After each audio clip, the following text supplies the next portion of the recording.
I'm Shavonda Williams, and my story starts at about 2005. My husband and I started out with 3 little girls coming in to get in our first home. So we were excited, nervous, because this is our very first home we've ever owned, and we were ready for it. So we moved in January 2005. We were ready to go. We were happy. The girls had a backyard to play in, and life was starting to look up for us. Probably midway in 2005, in June to be exact, my cousin had a very horrible car accident.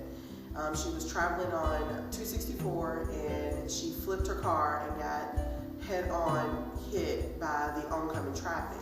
At that time, when she passed, she had 3 daughters herself, and they had nowhere to go because her mother was disabled and the father wasn't in their life. So to keep them from being in foster care and to keep them from being split up from the family, my husband and I decided to take them in because we had just got this brand new beautiful home.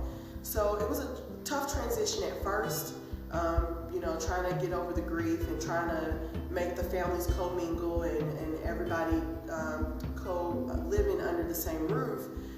So that was really, really difficult, but we were managing.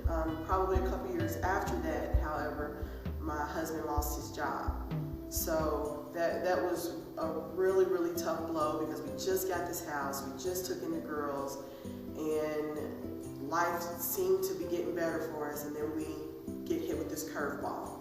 So everything was falling on my shoulders to do. So I had to, go out there and work and try to make things happen, but then stuff stacked up, so we lost our home.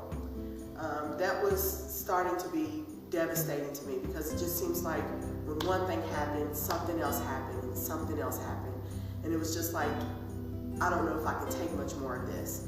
So my husband did the best he could. He, packed us all up, moved us into a small apartment, and from there we try to pick up the pieces of our lives and live on.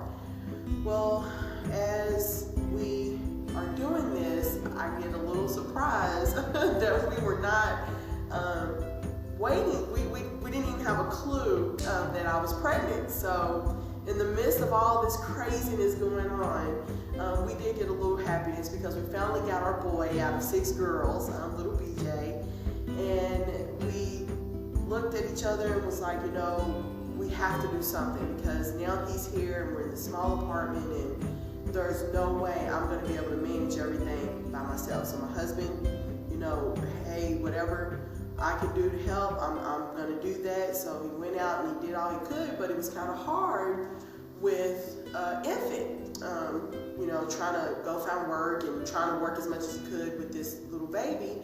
So we decided to try to reach out for childcare. So we visit all these different places, trying to see if we could find somewhere that was reliable, somewhere that was clean, and somebody that we could trust to take on watching our little baby. And it wasn't working out for us because everywhere that we went, it just seems like childcare was just outrageously expensive. It would almost be as if I was working for a childcare. That was it. So I didn't know what to do. And then I had a really good friend of mine tell me how phenomenal the YMCA was with childcare. I didn't even know the YMCA offered childcare. And I called, and at the time, Miss Judy was the director. I love Miss Judy. She's so sweet. And she took us on a tour and showed us everything the YMCA had to offer, and we fell in love instantly.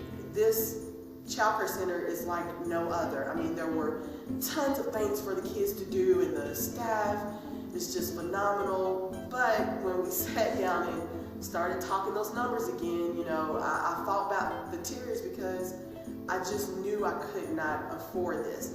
This would have been the perfect setup for my baby, somewhere that I could go to work and feel safe, that he was in the hands and the care of the YMCA, but I couldn't afford it.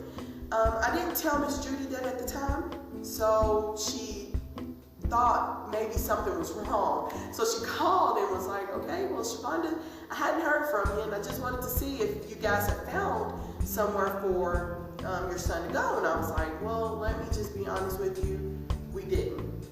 We can't afford it. And without you really knowing my situation and the whole story, I just cannot afford it.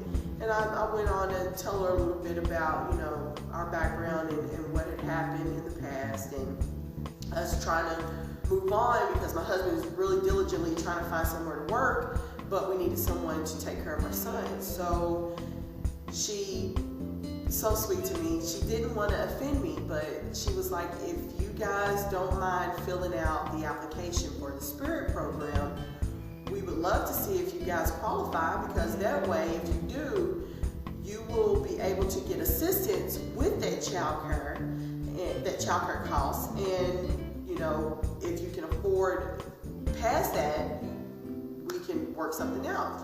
So I was like, sure. At this point, I needed some glimpse of hope, and she gave me that hope. So I filled out the application, and she called me back shortly and was like, Shavonda, you won't believe it, but you guys are qualified for, this amount if you guys can afford this. And it was like a breath of fresh air. After going through all that we went through, she took the time out to help our family, and that's what the why means to me. Not only did the why help with the childcare expenses, but it also extended the help that we could join the gym, and we were able to join the gym as a family, and my husband and I joined the gym. I lost 100 pounds from joining the gym. My kids are involved in the sports, and to me, that's what the why is. It's about community, it's about family, it's about helping, and they've done a phenomenal job. And I truly, truly just have nothing but gratitude, and I'm very excited to be a part of the Y family.